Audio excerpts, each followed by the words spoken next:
बिस्मिल्लाहिर्रहमानिर्रहीम। अस्सलाम वालेकुम। कैसे हैं आप सब लोग? आई होप सो के ठीक ठाक होंगे। आज मैं आपके साथ शेयर कर रही हूँ ए लाइन ट्राउज़र की कटिंग एंड स्टिचिंग, वो भी बिल्कुल आसान मेथड के साथ।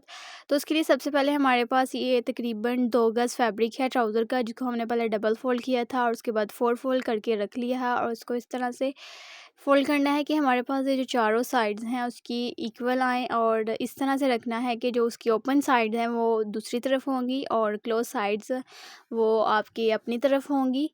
तो उसके बाद यहाँ पे हम इसकी लेंथ को मेज़र कर लेंगे। हमारे पास ये जो ट्राउज़र का फैब्रिक है उसकी लेंथ है 37 इंचेस। तो सबसे पहले हम यहाँ पे 2 इंचेस का मार्क लगाएंगे इलास्टिक के मार्जिन का। तो 2 इंचेस पे इस तरह डॉट लगाने के बाद हम उसको इस सीधी लाइन से इस तरह से ड्रॉ कर लेंगे।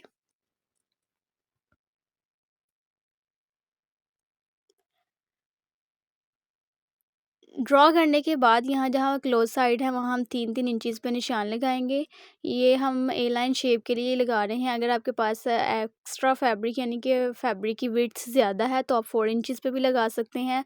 इससे कि हमारे ट्राउज़र की जो फ्लेयर है वो ज़्यादा होगा। इसलिए मेरे पास फैब्रिक इतना ही था, इसलिए मैंने 3 इंचेस पे निशान लगाया और उसको अंदर की तरफ फ़ोल्ड करके इसको अच्छी तरह से आयरन कर लें या फिर आप पिन अप कर लें। उसके बाद यहाँ पे मैं वेस्ट रख रही हूँ ट्राउज़र की 12 इंचेस। ये मेरे पास मीडियम साइज़ का ट्राउज़र था। तो उसके बाद यहाँ पे हम उसका आसन भी 12 इंचेस रखेंगे और इस लाइन को इस तरह सीधा कर लेंगे। सीधा करने के बाद ये जो हमने 12 इंचेस वाली लाइन लगाई थी उससे आगे हम यहाँ पे 2.5 इंच पे एक और निशान लगाएंगे, जहाँ से हमने इसको राउंड शेप देनी है। और इस तरह से अगर आप क्या ट्राउज़र की लेंथ 37 है तो आप 3 इंचेस पे भी निशान लगा सकते हैं। उसके बाद यहाँ कॉर्नर से ऊपर की तरफ 1.5 इंच पे निशान लगाएंगे, यहाँ से अपने हल्के हाथों से गोलाई देनी है। उसके बाद यहाँ आसन से नीचे की तरफ आप जितनी भी आपकी ए लाइन शेप बनती है आप किसी स्केल या इंची टेप की मदद से बना लें। यहाँ ज़्यादा कटिंग हमने नहीं करनी क्योंकि हमें ज़्यादा फ्लेयर चाहिए, हमें जस्ट थोड़ी थोड़ी कटिंग करनी है। उसके बाद यहाँ हमने जो 3 इंचज़ का फैब्रिक अंदर की तरफ क्लोज़ किया था उसको बाहर की तरफ दोबारा खोलेंगे, और जो हमने यहाँ निशान लगाए थे 3-3 इंचज़ पर उसको एक दफ़ा फिर ड्रॉ कर लेंगे। ड्रॉ करने के बाद आप इंची टेप या फिर स्केल की मदद से यहाँ ए लाइन शेप देंगे। और यहाँ आसन के सामने तक मैं अपनी जो विड्थ है वो इतनी ही रखूँगी, 12 इंचज़। अगर आपने इससे ज़्यादा करनी है तो आप ज़्यादा ए लाइन शेप दे लें यहाँ पे। तो उसके बाद यहाँ लास्ट से भी हमने थोड़ा-थोड़ा कपड़ा ही कट करना है क्योंकि हमें फ्लेयर ज़्यादा चाहिए, तो इस तरह से हम इसको ड्रॉ कर लेंगे।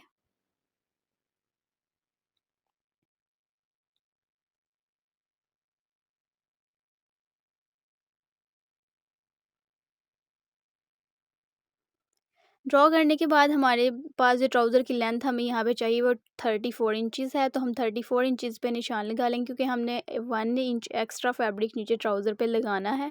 तो ये हम 34 पे निशान लगा लेंगे। और जैसे-जैसे हमने निशान लगाए हैं ट्राउज़र की कटिंग भी हम बिल्कुल वैसे ही ऊपर-ऊपर कर लेंगे।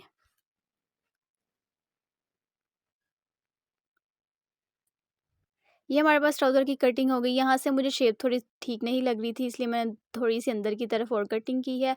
उसके बाद हम फ्रंट और बैक के जो पीसेज़ हैं वो सेपरेट कर लेंगे। फ्रंट के 2 पीसेज़ लेकर हम आसन वाली साइड पे 1.5 इंच पे निशान लगा के इस तरह तिरछी लाइन ड्रॉ कर लेंगे। क्योंकि फ्रंट वाली साइड छोटी होती है और बैक वाली बड़ी होती है, तो इसलिए हम ये तिरछी लाइन ड्रॉ करके यहाँ पे इसकी कटिंग कर लेंगे। कटिंग करने के बाद हमने यहाँ पे आसन की सिलाई लगानी है फ्रंट और बैक दोनों साइड्स की। और यहाँ हमने सिलाई लगा ली है, लेकिन लास्ट से हमने छोड़ ली है क्योंकि इसके पीछे एक ट्रिक है जो बाद में आपसे शेयर करूँगी। और उसके बाद ये साइड्स वाली सिलाई लगाएंगे हम ट्राउज़र की। साइड वाली सिलाई लगाने के बाद यहाँ हमने थोड़ा-थोड़ा हाफ इंच से भी कम फैब्रिक को अंदर की तरफ फ़ोल्ड करना है, ताकि जब इसको फ़ोल्ड करें इलास्टिक के लिए तो हमारे पास इक्वल आए। ये हमने फ़ोल्ड कर लिया है। उसके बाद हमने यहाँ पे बेल्ट तैयार करना है, तो उसके लिए हमारे पास जो रेडी टू वियर पहले से हमारे पास ट्राउज़र था उसका हम देखेंगे कि बेल्ट कितना है और उसको मेज़र करके उस हिसाब से हम बेल्ट रखेंगे। यहाँ पे हमारे पास जो बेल्ट की लेंथ आई है वो है 9.5 इंच। और अब हम इलास्टिक को मेज़र करेंगे। तो इलास्टिक की लेंथ हमारे पास आई है 16 इंचेस। इलास्टिक की लेंथ हमारे पास 16 इंचज़ है और बेल्ट हमारे पास 9.5 इंचज़ आया है। तो सबसे पहले हम यहाँ पे इलास्टिक उतार लेंगे 16 इंचज़ की। इस तरह मेज़र करके इसको कट कर लेंगे। कट करने के बाद हमने ऊपर से नेफ़े को इस तरह से फ़ोल्ड करना है कि उसकी विड्थ हमारी इलास्टिक के एग्जैक्ट बराबर ही हो। तो इस तरह हम इसको सिलाई कर लेंगे। तो सिलाई करते हुए हमने इसको खींचना नहीं है, हमने हल्के हाथों से इसको स्टिच कर लेना है और हमने थोड़ा-सा स्पेस छोड़नी है जहाँ से हम इलास्टिक उसके अंदर डालेंगे। तो काइंडली आप मुझे कमेंट सेक्शन में ज़रूर बताइएगा कि आपको ये ट्राउज़र की डिज़ाइनिंग और कटिंग, स्टिचिंग समझ में आ गई है। यहाँ हमने इसका रास्ता छोड़ दिया था जहाँ से हमने इलास्टिक डालनी है। उसके बाद हम यहाँ पे उसके बेल्ट को माप लेंगे कि हमने कितना रखना है। तो सेंटर से लेफ़्ट एंड राइट दोनों तरफ हमने पौने-पौने 5 इंच पे निशान लगाना है और इस तरह से ये हमारे पास 9.5 इंच का बेल्ट मार्क कर लेंगे। उसके बाद हम किसी हेयर पिन या सेफ्टी पिन की मदद से इलास्टिक डाल लेंगे। और इलास्टिक को हमने इस तरह डालना है कि हमने ये जो निशान लगाए हैं बेल्ट के दोनों साइड्स पे, एक सिरा हमने उस साइड पे ला के उसको स्टिच करके पक्का करना है और दूसरा सिरा दूसरे वाले साइड पे, यानी लेफ़्ट राइट दोनों पे हमने बेल्ट का निशान लगाया है, तो इलास्टिक के सिरे दोनों साइड पे आएंगे। इस तरह एक साइड पे हमारे पास आ गया है, इस तरह से उस पर सिलाई पक्की कर लेंगे 2-3 दफ़ा सिलाई लगा के।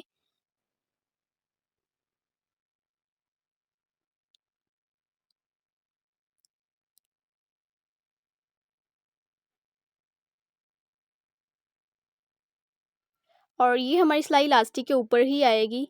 उसके बाद हमने जो दूसरी साइड है जहाँ पे हमने निशान लगाया था, दूसरे सिरे को वहाँ ला के अच्छी तरह से पक्का करके सिलाई लगा लेंगे।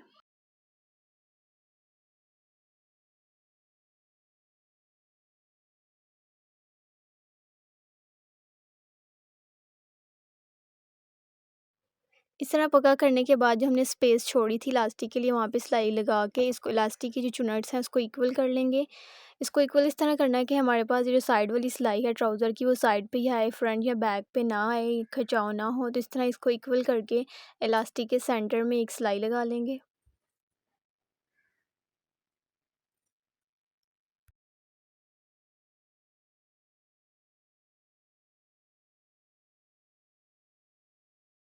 इलास्टिक के सेंटर में सिलाई लगाने के बाद हमने बेल्ट के ऊपर किनारे-किनारे पर एक सिलाई लगानी है बेल्ट पे जस्ट।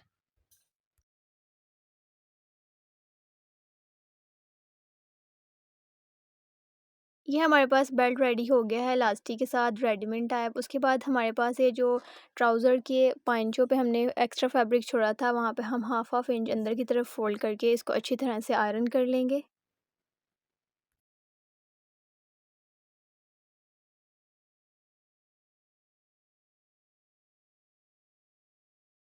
इस तरह दोनों पाँचों पे जो फैब्रिक था हमने इसको अंदर की तरफ फ़ोल्ड करके अच्छी तरह से आयरन कर लिया है। और अब हम इसको खोल के देख लेंगे कि हमारे पास ये सारा इक्वल ही है। यहाँ सेंटर से मुझे नीचे की तरफ लग रहा था, इसलिए मैं ऊपर की तरफ करके इसको अच्छी तरह से आयरन कर लूँगी। उसके बाद 2 इंच की हमने एक स्ट्रिप काटी है जिसको डबल फ़ोल्ड किया है और 1 इंचेस की है। उसको हमने अपने ट्राउज़र के जो पांजे हैं उस हिसाब से हमने इसको कट कर लिया है। अब हम उसके ऊपर लेस को अटैच करेंगे।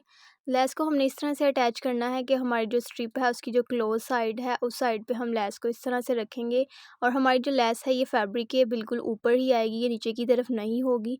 इस तरह से ऊपर रख के इसको स्ट्रिप के ऊपर अटैच कर लेंगे लेस को। और यहाँ पे लेस को हमने खींच के नहीं लगाना, हमने जस्ट लूज़ हैंड से इसको स्टिच कर लेना है। ये हमारे पास स्ट्रिप रेडी हो गई है और इसको अच्छी तरह से आयरन कर ले।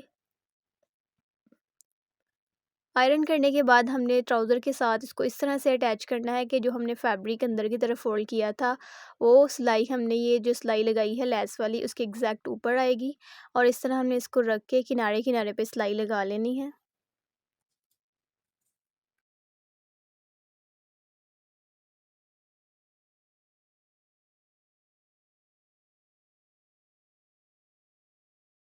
यहाँ भी हमने ट्राउज़र के फैब्रिक को खींचना नहीं है, जस्ट लूज़ हैंड से यहाँ पे स्टिच कर लेंगे। ये हमारे दोनों पाँचों पे हमने ये स्ट्रिप अटैच कर ली है। उसके बाद हमने यहाँ पे एक और सिलाई लगानी है, तो यहाँ हम आधे पाँव की सिलाई लगाएंगे यहाँ पे।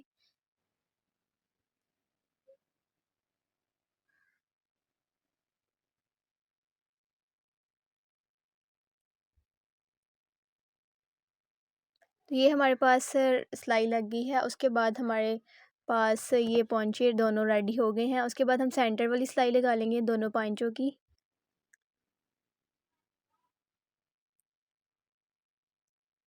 सेंटर वाली सिलाई लगाने के बाद ये जो हमने आसन की सिलाई छोड़ी थी उसको इस तरह से रखेंगे और ये दोनों दोनों सिलाई हमने अभी लगाई हैं सेंटर वाली, उसको इस तरह से इक्वल करके ये सेंटर वाली सिलाई लगा लेंगे। इससे ये फ़ायदा होता है कि हमारा जो ट्राउज़र है वो अंदर की तरफ नहीं खींचा जाता। और ये है हमारे ट्राउज़र की final look. I hope so कि आपको पसंद आई होगी। तो अगर आपको ये वीडियो पसंद आती है तो मेरी वीडियो को लाइक करें, शेयर करें और मेरे चैनल को सब्सक्राइब करना ना भूलें। Thanks for watching.